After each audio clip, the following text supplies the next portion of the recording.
My mom said. You won't be at Thanksgiving this year, your sister's new husband thinks you'd ruin the vibe. I said nothing. The next morning when he showed up at my office and saw me, he started screaming. Because the phone call came on a Tuesday evening while I was reviewing the quarterly reports for our Boston office. Mom's voice had that particular strain I'd learned to recognize over 33 years. The tone she used when delivering news she knew would hurt, but had already decided was necessary. Honey, about Thanksgiving this year, she began, and I could hear her moving to quite a room away from Dad, presumably. Ashley's new husband, Trevor. Well, he's still getting comfortable with the family dynamics. She paused for a breath, and I could already feel where this was heading. He thinks it might be better if you sat this one out. He feels like your presence might create an uncomfortable atmosphere given your success and everything. Ashley agrees it would be easier on everyone, especially little Emma and No. They're so excited about their new stepdad. And we don't want anything to overshadow that. I stared at the spreadsheet in front of me, my mind trying to process what she had just said. The silence on the other end of the line heavier. You understand, don't you? It's just one holiday. Maybe Christmas will be different. I didn't know what to say. Sure, Mom. Whatever makes everyone comfortable. I hung up before she could offer any more justifications. The words hit harder than I expected. It wasn't the first time I'd been left out of family events, but it was the first time it was so openly tied to my career. Ashley, my younger sister, had always been the family favorite. Where I was ambitious and focused, she was warm and spontaneous. Where I built a career, she built a home. Our parents never quite knew what to make of me. Their daughter, who chose boardrooms over playdates, who moved to New York at 22 and never looked back. Ashley had married her high school sweetheart at 21, divorced him at 28, and spent the next several years dating men who were, in Dad's words, works in progress. Trevor was her latest attempt at happiness, a regional sales manager she'd met at a conference in Atlanta. They'd been married for about 4 months. What none of them knew, what I deliberately kept from family conversations and Facebook updates, was the exact nature of my work. To them, I had some corporate job in New York. Mom told her friends I worked in business development, which was technically accurate, the same way saying someone works with animals could describe both a zookeeper and a veterinary surgeon. I was the chief operating officer of Hartman Industries, one of the largest pharmaceutical distribution companies on the East Coast. My signature appeared on contracts worth hundreds of millions. My decisions affected supply chains across 17 states, and as of 6 months ago, I'd been overseeing the acquisition of smaller regional distributors, consolidating our market position. Trevor worked for Med Supply Solutions, a mid-sized distributor based in Pennsylvania. I knew this because I'd reviewed the preliminary acquisition documents 3 weeks ago. His name had appeared on their organizational chart, Regional Sales Manager, Northeast Territory. Within the next 2 days, his company would receive our official acquisition offer. In 6 weeks, if all went according to plan, Trevor would be working for me. But I hadn't connected the dots until Mom's phone call. Trevor had my sister's maiden name on all his social media, and Ashley's post tagged him as Trevor with no last name visible unless you dug deep into his profile. His last name was Morrison. I'd simply never put the pieces together because work and family existed in completely separate universes for me. The irony was exquisite. The man who thought I'd ruin the vibe of Thanksgiving dinner was about to have his entire career placed in my hands. I spent the next few hours distracted, the numbers on my spreadsheet blurring in front of me. My thoughts kept drifting back to Trevor's invitation. His insecurity had cut deeper than I expected. I'd spent so many years building my career, sacrificing relationships and time with family for professional success, and now it felt like it was all being used against me. Not just by Trevor but by Ashley too. I pushed the thought away and tried to focus, but the phone call kept replaying in my head. What bothered me most wasn't just the exclusion, it was that no one even tried to understand why I was who I was. Why had no one ever asked what my job actually was, how it mattered, how hard I worked to get to this point? Instead, it was always the same. You're too busy, you're too focused on work, you're never around. Ashley's life had always seemed so much easier. She'd settled down young, built a family, and seemed to fit effortlessly into the mold our parents had always envisioned for their children. I could almost hear their voice in my head now. Why can't you be more like Ashley? But that wasn't me. I never asked for their approval. I'd never been the type to seek validation from others. Yet, there was something painful about this particular form of rejection. A part of me had hoped, just once, that they might understand me. That maybe, just maybe, they'd see that the hard work I put in, the late nights, the sacrifices, wasn't for nothing. I let the spreadsheet sit on my desk and opened my email instead. Work was my escape, always had been. I focused on what I could control, the deal with Med Supply Solutions. I needed to prepare for the acquisition meeting. I'd known about it for months, but now it felt personal. Trevor was, whether he liked it or not, about to be in my orbit professionally, and given what had just transpired, I had to wonder how he'd react when the meeting finally took place. The man who had pushed me out of Thanksgiving would soon have to sit across from me as a subordinate, in a corporate setting where I held all the power. I glanced at my phone as it buzzed on the desk. Another text from Ashley. I ignored it for now and returned to my work. When the clock hit 6 p.m., I packed up my things and headed home. The walk back to my apartment in Tribeca felt unusually heavy. New York had always been my refuge, the city that never questioned me, the city where I could disappear into the crowd. But tonight, it felt different.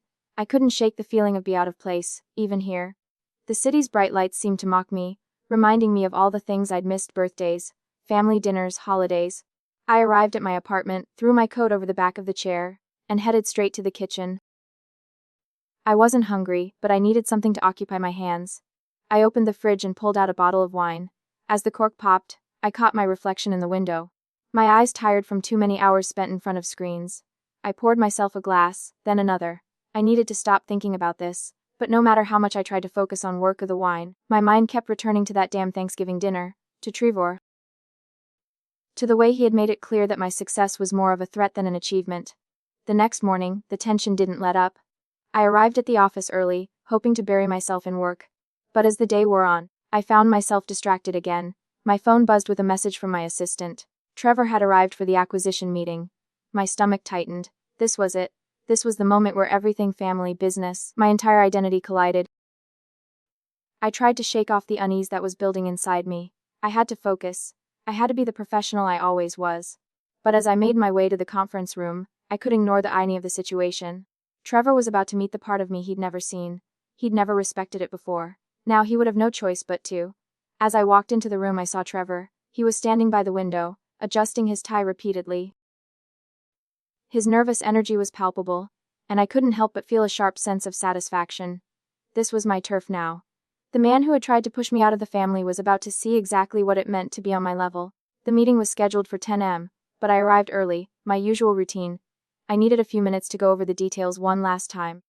To settle my thoughts before the room, filled with people who would want something from me. The team was already there, seated at the long walnut conference table, laptops open, ready to discuss Med Supply Solutions' potential integration into Hartman Industries. I was already mentally preparing myself for the questions that would come, the negotiations that would follow. But in the back of my mind, there was only one thing I could focus on: Trevor. He would be here, he would sit across from me. A man who barely knew me outside of the brief interactions he'd had with Ashley and the family. A man who now found himself directly in my professional path. This wasn't just a corporate meeting, this was personal. I could feel the eyes of my team on me as I set my things down and took my seat at the head of the table. I didn't need to look at them to know what they were thinking. They were excited. They knew this acquisition would mean growth for us, an opportunity to consolidate power. They didn't know how much this particular deal was weighing on me. They couldn't possibly understand the deeper layers that were involved. The door opened, and in walked the Med Supply Solutions team. Trevor was among them, his nervous energy palpable. His tie was slightly crooked, and he adjusted it again as he walked in, his eyes scanning the room. The moment he saw me, I watched his face shift through a series of emotions: confusion, recognition, then outright horror. It was almost too much to watch, but I couldn't tear my eyes away. For a moment, he froze. His mouth dropped open, and I could hear the muffled clatter of papers as the folder in his hand slipped to the table. He was visibly pale, and I wondered if he was going to pass out right there in front of me. Good. Let him feel the weight of it. Let him understand what it meant to have this power over him. Good morning, everyone. I said, my voice smooth and unwavering as I settled into my seat, directly across from Linda Brennan, Med Supply's CEO. Trevor's eyes darted between me and the table. Not sure whether to sit or make a quick exit, I didn't flinch. I didn't react to his discomfort. I was in control here. Thank you for making the trip from Pittsburgh. I'm sure you're all eager to discuss how Hartman Industries can provide a path forward for Med Supply Solutions. I gave Linda a smile, gesturing to the team. I brought some of our key personnel to provide insight into our operations. Trevor couldn't take his eyes off me. It was almost uncomfortable how fixated he was. The way his gaze flickered between my face and the table, his hands shaking slightly as he tried to collect himself. Linda, ever the professional, gestured to her team. This is Thomas Wright, our CFO, Sharon Vale, head of operations, and several of our regional sales managers, including Trevor Morrison, who oversees our Northeast territory. Trevor's face went even paler at the mention of his name, and I had to fight the urge to smile. His reaction was exactly what I had expected. He was a man who thought he controlled everything, even his marriage. Now, his professional fate lay in my hands. I glanced at the folder in front of me and noticed the figures we had on Trevor. His performance was adequate, nothing stellar. But it didn't matter. The deal was already in motion. I had already decided that the acquisition would happen. What mattered now was how Trevor would navigate this. Would he try to use his connection to my sister to leverage his position? Would he allow his insecurities to get in the way of his professional performance? "Mr. Morrison," I said, meeting his eyes directly, forcing him to face me, "I've reviewed your performance data, solid numbers in Q2 and Q3. That territory has significant growth potential." Trevor opened his mouth, then closed it again, unsure of how to respond. He didn't look at me as he shifted in his seat, gripping the edge of the table so tightly that his knuckles turned white. "Is something wrong?" Margaret Chen, my head of operations, asked, her professional concern evident as she glanced at Trevor. But Trevor didn't respond.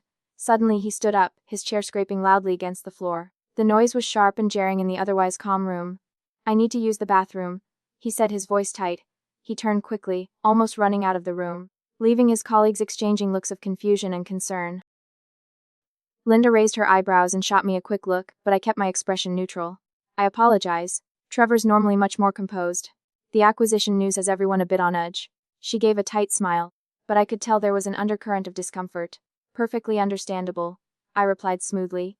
"These transitions create anxiety. Shall we begin with the financial overview while Mr. Morrison composes himself?" I shot a quick glance at the door, watching as Trevor disappeared down the hallway.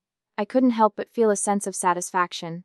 This was the man who had tried to control my family dynamics, who had tried to exclude me from a simple holiday dinner. And now, I held the power to shape his future. The meeting continued without Trevor for the next 10 minutes, and by the time he returned, he was visibly sweating. His shirt collar was damp, and he avoided making eye contact with anyone. I didn't acknowledge his reappearance. There was no need. The power had shifted. Trevor's fate was no longer in his hands, and he knew it. The meeting finally wrapped up after an eternity. Trevor had hardly said a word after returning, and when he did speak, his voice was tight, almost pleading. His hands gripped the table so hard I thought the wood might crack under his pressure. Despite his obvious discomfort, I had to admit there was something almost satisfying in watching him squirm. This wasn't about petty revenge, it was about him understanding the mad achieve what I had achieved and how he had, without realizing it, tried to minimize it. As the team filed out of the conference room, I lingered for a moment, catching the faint flicker of a look between Trevor and Linda. There was something more than professional respect there, something hesitant, unsure. I knew that look. He was wondering how the hell he had gotten here, sitting across from me as a subordinate when, just a few months ago, he was trying to decide whether I was a Therese family's Thanksgiving dinner. Now, I was the one holding all the cards. I almost felt bad for him, but only almost. I stayed in the room a few minutes longer than necessary, going over the details of the next steps in the acquisition. I needed to make sure everything was in order, that nothing slipped through the cracks. I had no intention of letting med supply slip through our fingers, no matter how uncomfortable the process was for Trevor. I was in the middle of a final check of some numbers when I heard the door creak open. Trevor had returned. "Miss Hartwell," he said, his voice strained. He stood awkwardly by the door, not moving further into the room. "Can I speak with you for a moment?" I didn't look up immediately, though I could hear the anxiety in his voice. It wasn't the usual professional tone I'd heard from him earlier. This was different, more personal, more raw. I knew what he wanted. He was about to apologize, and in a way I had been expecting it. The question was, what would he apologize for? His insecurity, his attempts to control the family dynamic, or the way he had just humiliated himself in front of everyone? Finally, I set the tablet down and looked at him. "Of course," I said, keeping my tone even, neutral. I didn't want him to think he was getting any special treatment. Not now, not ever. He swallowed hard, stepping further into the room. His eyes were trained on the floor, as though the polished conference table was the only thing keeping him upright. He shifted his weight uncomfortably, and I had to bite back a smile. The man who had told my family I didn't belong at Thanksgiving was suddenly the one who didn't know how to stand in front of me. "I didn't know," he started, his voice low. "I didn't know who you were, what you did. I didn't put it together. I should have known. I should have been more respectful." His apology, though sincere, wasn't enough yet. There was still something he hadn't fully acknowledged. The way he had tried to manipulate the situation. The way he had used my family to keep me out. "I don't think you understand," I said, cutting him off before he could ramble. This is more than just a job to me. It's everything. It's who I am, and for you to try and push me out of my own family's holiday because of your insecurities. I paused, letting the weight of my words settle in the air. That wasn't just disrespect. That was an attempt to control my narrative. Trevor flinched at the words, his shoulders stiffening. I didn't mean to hurt you. You were just afraid. I finished for him. My afraid of me. Afraid of what I represent. And that fear, it's what drove you to try to exclude me. It's what made you turn my family against me. His face flushed and he took a deep breath, clearly trying to gather himself. For a moment, I thought he might say something else, but all he did was nod, his hands now trembling at his sides. I'm sorry, he said again, his voice quieter this time. I was wrong, and I'll prove it. I'll prove I'm not the man who thought he could push you aside. I'll prove I deserve to be here. I studied him for a long moment, the silence between us thick with unspoken words. Was this apology enough? Was his willingness to try and change enough for me to let this go? It wasn't about pity. It wasn't even about forgiveness. It was about holding him accountable for his actions, and I realized that in that moment, I wasn't ready to do that yet. I had to make sure his apology was genuine. That he wasn't just saying the words to get himself out of this situation. You can prove it by doing your job, I finally said, my voice steady. Nothing else matters. You prove yourself in this company, and I'll respect you as a colleague. But don't think for a second that your place in this family gives you any leverage here. Trevor nodded, his eyes still downcast. I understand. I wasn't sure if I believe him, but for now, I left it at that. Good, I said. Now get back to work, we've got a deal to finalize. He left the room, and for the first time since this whole mess began, I felt a sense of clarity. The power dynamic between us had shifted, and he knew it. What was left was to see if he could live up to it, if he could prove he wasn't just a man trying to control what he didn't understand, but a man willing to stand on his own, separate from the influence of my family. As the door clicked shut behind him, I exhaled slowly, the weight of the situation finally beginning to lift. This was far from over, but I had taken the first step toward reclaiming my life. I spent the next few days buried in work, pushing the events of the acquisition meeting to the back of my mind. Trevor's apology had been one thing, but I wasn't ready to let go of the damage he'd caused. He wasn't the only one who needed to prove himself. I wasn't sure what he thought had changed between us, but I knew better than to believe a few well-timed words could erase months of manipulation. My focus was now entirely on the acquisition. The pressure of the deal weighed heavily on my shoulders, and I didn't have time to entertain doubts or distractions. The business was moving forward. The numbers were being crunched, and the timeline for the transition was getting tighter. But as I sat through back-to-back meetings and signed off on a dozen documents, there was something gnawing at me. It wasn't just the deal, it was Trevor. Despite the tension and awkwardness between us, he did what he had to do. He showed up to work on time. He delivered his reports, sometimes better than expected. He kept his head down, but there was something off about it all. I couldn't shake the feeling that he was walking on eggshells, constantly worried that I might pull the rug out from under him. And for a while, I didn't care. But that's the thing about power dynamics, they shift in ways you don't always notice. Trevor's fear was working for him. It was driving him to prove himself in ways that no one had expected. His numbers improved, his client retention went up, he even closed a few deals that his predecessor had given up on. I was forced to confront something that I didn't want to admit. Trevor was doing well. Better than I'd thought he would. And I was starting to feel something that had nothing to do with business. It was guilt. I wasn't supposed to feel guilty. I wasn't supposed to be the one questioning my actions. But as Trevor's performance started to climb, I found myself reconsidering the reasons I had decided not to fire him. It wasn't just about his connection to my sister anymore. It was about whether or not he was actually turning a corner. Whether I was holding him to a higher standard out of pride, or because it was the right thing to do. I walked into my office one afternoon, papers in hand, and found my assistant Jessica, already waiting with a message. Heard from your sister today, she said, looking up from her desk as I entered. Gret? I replied dryly, though I wasn't in the mood for a chat about Ashley. She's been asking about Trevor, how he's doing. Jessica continued, glancing at the file in front of her. Apparently he's been different. She says he seems more focused. She wanted to know if you had anything to do with it. I stopped mid-step. I told her I wasn't going to fire him, I said, though even I wasn't sure why I had told her that. I hadn't exactly been transparent about the real reasons. Jessica raised an eyebrow. So you've been giving him a shot? I exhaled, leaning against the edge of the desk. I guess I have. Does it bother you? She asked, her tone softer than I'd expected. She was always the one to cut through the corporate armor, to see when I was holding something back. I didn't answer right away. How could I? The truth was that it did bother me. It bothered me more than I wanted to admit.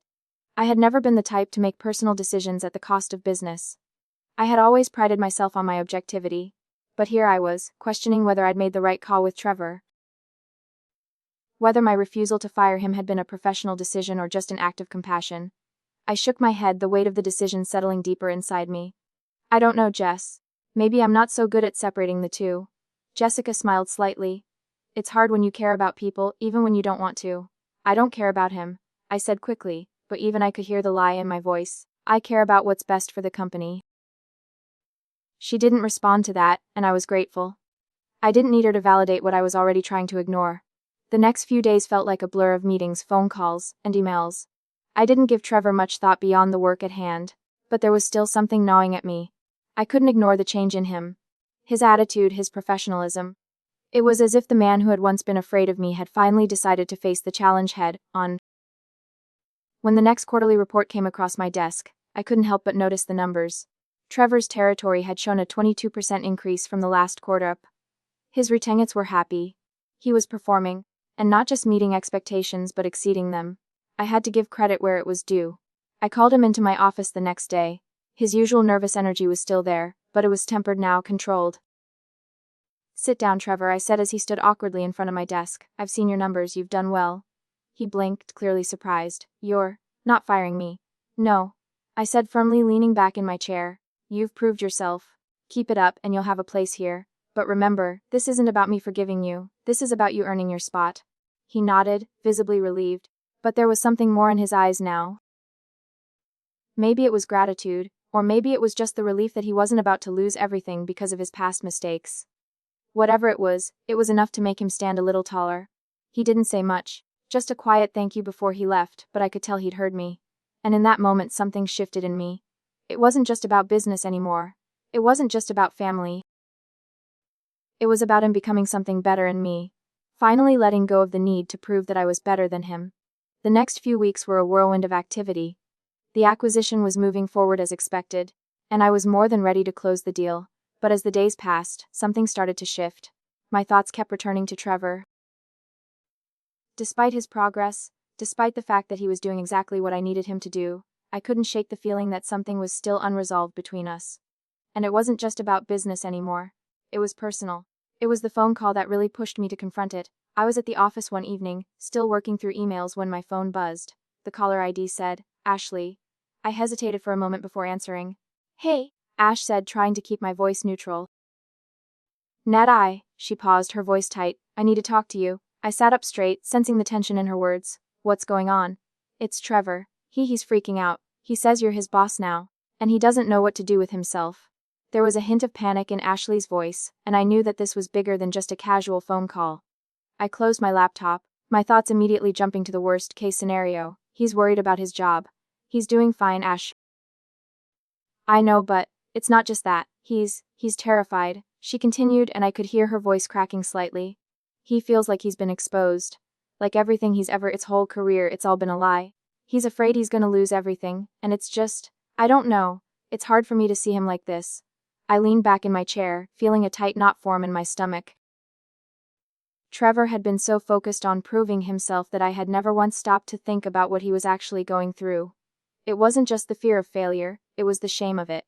The shame of being caught in a lie. The shame of not being good enough, of not measuring up. I didn't mean for this to happen, Nat, Ashley continued, her voice softer now. I never meant for Trevor to feel this way. I thought he'd be okay once everything settled. But it's like the stress of it all, he can't handle it. He's breaking down and I don't know what to do. I ran a hand through my hair, feeling the weight of it all settle on my chest. There was so much I wanted to say to Ashley, so many things I needed to make clear. But for now, all I could think about was Trevor, and how this whole situation had gone far beyond I had imagined. Listen, I said finally, my voice steady despite the chaos inside me. I'm not gonna fire him, Ash, but he needs to understand that this isn't just about me or our family, it's about him. He has to stand on his own 2 feet, or he'll fall. And I won't be the one to catch him. Please don't fire him, Nat, she pleaded, her voice breaking. I know he's messed up, but I swear, he's trying. I don't know how to fix this, but he's really trying. Just Gilly chance. I closed my eyes for a moment, letting her words wash over me. I could hear the desperation in her voice, the same desperation I had felt in myself for so many years, wanting to prove that I was worthy of love, of respect, of everything I had worked for. But unlike Trevor, I hadn't been allowed to fail. I hadn't been given the luxury of making mistakes. I'm not firing him, Ash, I said again, this time with more conviction. But he's got to show me he can handle it. He's got to prove that he's not just here because of who he married, but because he's good at what he does. I'll give him that chance. But that's all I can do. She was quiet for a moment, and when she spoke again, her voice was softer, resigned. Thank you, Nat. I don't know what to say. I don't know how to fix this, but I appreciate you trying to make it work. I could feel the weight of her gratitude, the pressure of her hope that I would fix something I wasn't sure I had the power to fix. But I had made my decision. Trevor was going to have to carry his own weight. And if he couldn't, then he would fall, and there would be nothing I could do to save him. After the call ended, I sat in my office, staring out the window at the city below. The lights of New York twinkled like 1,000 little promises. But all I could think about was Trevor and the mess we had all made. I had tried to separate business and family. I had tried to keep them separate, to protect myself from the hurt that came when the two collided. But now the lines were blurred, and I was left wondering if anyone in my family would ever truly understand me. The phone rang again, this time with a number I didn't recognize. I picked it up without thinking. "This is Natalie," I said, my voice steady. "Miss Hartwell," came the voice on the other end. "This is Marcus Henderson, the VP of Operations. I just wanted to touch base on Trevor's performance. I'm noticing some positive changes in his behavior. The team's responding well to him, and his numbers are looking good." I leaned forward, listening intently. "Go on. It's interesting," Marcus continued. "His numbers have been tracking higher, and he's making good progress. I don't think it's just fear driving him anymore. He seems more focused, more engaged. It's almost like he's working with a new sense of purpose." The words hit me harder than I expected. For all the frustration I felt, for all the hurt and confusion, there was something about this moment that felt like a turning point. Trevor was changing. He was doing what he needed to do to survive in this new environment. But was it enough? "I'll be keeping an eye on him," I said, my voice cool and professional. "He still has a lot to prove. But for now, I'm willing to let him try." The conversation ended shortly after, and I sat there for a moment, trying to process it all. Trevor was improving, but there was something more I needed to figure out. It wasn't just about business anymore. It was about me. About what I was willing to let go of in order to move forward. As the day drew to a close, I couldn't help but wonder if I had been too hard on him. Too focused on punishment rather redemption. But then again, maybe that was what he needed. To prove to himself, and to me, that he could rise above the mess he had made. And maybe, just maybe, that was the lesson he needed to learn. The weeks that followed were a strange mix of clarity and confusion. The business side of things was running smoothly. Med Supply Solutions was becoming a part of Hartman Industries, the numbers were strong, and Trevor was proving himself in ways I hadn't expected. His reports were thorough, his communication with the team had improved, and his performance was tracking consistently above expectations. I couldn't deny that he had made significant strides. But still, there was something unsettled between us. Something unspoken that hovered in the air every time we crossed paths at the office. I found myself thinking about our first meeting, when I watched him unravel in front of me, the panic and shame in his eyes. And then I thought about how far he'd come, how he'd fought through the fear of failure to meet the challenge. He wasn't perfect, but he was trying. And for the first time, I realized that I was rooting for him. It was late one afternoon when my phone buzzed with a text from Ashley. I opened it quickly, my heart racing. "Nat, can we talk? It's about Trevor. He's really struggling, and I don't know how to help him." I stared at the screen for a moment, the weight of her words settling on me. After everything we'd been through, after everything I'd tried to do to push him to succeed, now he was struggling again. I couldn't help but feel frustrated. Hadn't he learned? Wasn't he supposed to be past this? I called her back immediately. "What's going on?" He's been withdrawn more than usual, and it's like he's shutting down again," Ashley explained. "I don't know what to do. He's acting like everything's fine, but I can tell it's not, and I'm just worried, Nat. He doesn't talk to me about it anymore, and I feel like I've lost him." Her voice cracked toward the end, and I could hear the concern she was trying so hard to hide. I didn't know what to say at first. The Trevor I had seen before was a man driven by fear, but now, this was different. He wasn't afraid anymore. Now it felt like he was struggling with something deeper. Something that I didn't understand. "I don't know, Ash," I said, my voice quiet. "He's been doing well at work. His numbers are good and he's been more involved with the team. But maybe I've been so focused on his performance that I haven't really noticed what's going on with him." Ashley sighed. I don't know what to do. I just want him to be okay, Nat.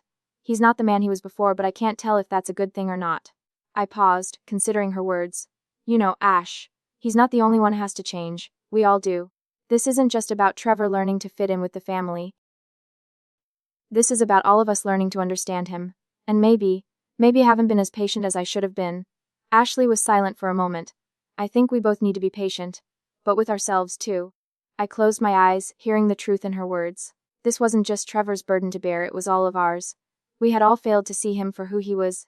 Not just the man who married my sister, but the man who had been pushed into a corner by circumstances beyond his control. I'll talk to him, I said, a sense of resolve settling over me. I'll figure out what's going on with him. We need to get on the same page.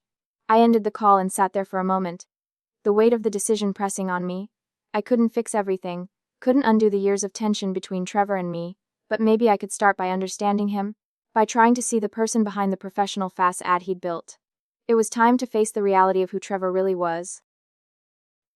The next morning, I asked Jessica to schedule a meeting with Trevor. She raised an eyebrow but didn't question me. It was rare for me to call someone into my office without a specific agenda, especially someone as important to the company as Trevor had become. When he arrived, he seemed just as nervous as he had been on the day of the acquisition meeting. He knocked once before entering, his usual unease palpable. But today was different. Today I wasn't here to evaluate his work. Today I needed to understand him. Sit down, Trevor, I said, motioning to the chair across from my desk. We need to talk. His eyes flickered with concern, but he sat down, keeping his hands folded tightly in his lap. I've been hearing some things, I began, trying to keep my tone neutral. About how you've been struggling, how things have been tough for you. Trevor shifted uncomfortably in my gaze. I'm fine, really, he said, though I could tell the words weren't convincing. It's just the pressure, you know. The transition, the new responsibilities, it's a lot. I studied him for a moment. That's not what I'm hearing. I'm hearing that you're withdrawing, you're not. You're not really engaging with anyone. He looked at me then, his eyes filled with something I hadn't expected, vulnerability. I'm trying, Miss Hartwell. I am. I just don't know if I'm enough. The words hit harder than I anticipated. For all his bravado, for all his attempts to hide behind his position, here he was, admitting that he felt like an imposter. He didn't think he deserved to be where he was. Not just in the company, but in life. You are enough, I said, my voice softer than I had intended. You've done well, Trevor. But this isn't just about your performance. It's about you understanding that you don't have to be perfect to earn your place. You don't have to prove anything to me or anyone else. Just be yourself. His shoulders relaxed slightly, though the tension was still there. I don't know how to do that, he admitted. I've spent so long pretending to be someone I'm not that I don't even know where to start. I leaned back in my chair, considering his words carefully. Then start with being honest. With me, with Ashley, with yourself. The silence stretched between us, heavy with unspoken truths. For the first time, Trevor seemed to truly see me, not as the boss who had the power to fire him, but as someone who understood what it meant to struggle, to fight for a place in a world that wasn't always kind. And maybe, just maybe, that was enough for both of us to begin the slow process of rebuilding what had been broken. The day before Christmas, I found myself standing in the middle of my apartment, staring out at the city lights below. It was almost surreal how different everything felt. A year ago, I would have been preparing for another quiet holiday, alone in my space, working through reports while everyone else celebrated. But this year felt different. I had learned something in the last few months. Something about myself, about my family, about Trevor. The phone buzzed on the counter, pulling me from my thoughts. I picked it up without checking the ID, already knowing who it was. Hey Ash, I said, trying to keep my voice light. Natalie. She hesitated before continuing. I know I should have called sooner, but I've been thinking a lot about what you said to me. About how we all need to change. I've been selfish, Nat. I should have seen this sooner. I took a deep breath, the weight of her words settling over me. It had been a long time since we'd had a real conversation. We'd been too busy pretending that everything was fine when we both knew it wasn't. You're right, I said slowly. We've all been holding on to things that aren't serving us. I'm not perfect either, Ash. I've kept so much of myself locked away, trying to be what everyone needed me to be. She let out a shaky breath. I just want to say that I'm proud of you, Nat. I'm sorry it took me so long to say it, but I am proud of everything you've done, and I get it now. You've been doing this all on your own, and you didn't ask for anyone's approval, but I'm here. I'm really here, and I want to make it right. The words settled like a balm over old wounds. I hadn't realized how much I needed to hear them until now.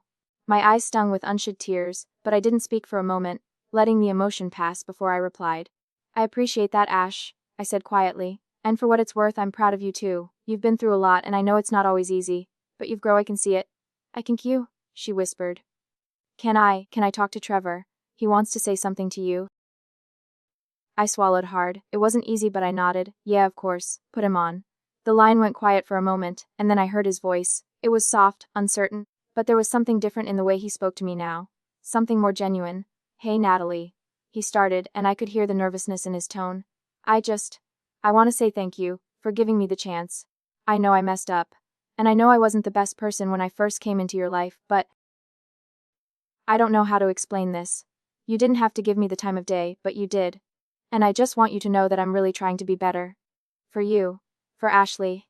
I felt a lump form in my throat, but I forced the words out. I appreciate that, Trevor, and I know it hasn't been easy, but you've proven that you're trying, and that's all anyone can ask for. He was quiet for a moment, and I knew he was gathering himself. Then he spoke again, more quietly this time. I'm sorry for everything, Nat. For what I said about Thanksgiving, for making you feel like you weren't welcome. You didn't deserve that. I was just insecure, but I see it now. I see who you really are, and I respect that. I hope I can earn your respect too. The sincerity in his voice hit me harder than I expected. For the first time I believed him. It wasn't about what he had done in the past, it was about what he was doing now. And I realized that maybe we were both learning the same lesson. That growth didn't come from perfection, but from being willing to face your flaws and try to change. I think you're on the right track, I said, my voice steady but soft. And Trevor, just keep being yourself, keep doing the work. And don't worry about what anyone else thinks. You're enough. There was a long pause on the end of the line, and then I heard him exhale. Thanks, Nat, really, I'm glad we're talking. And I'm glad you're coming home for Christmas. I know it's not perfect, but maybe it's the start of something better. I smiled, feeling a warmth spread through me. It's a starter. It's a start. After we hung up, I stood there for a long time, letting the quiet settle around me. I was finally ready to let go of the bitterness that had clouded my relationship with Trevor. I was ready to let go of the walls I had built between myself and my family. I didn't need their approval anymore to be who I was, but I was willing to let them in.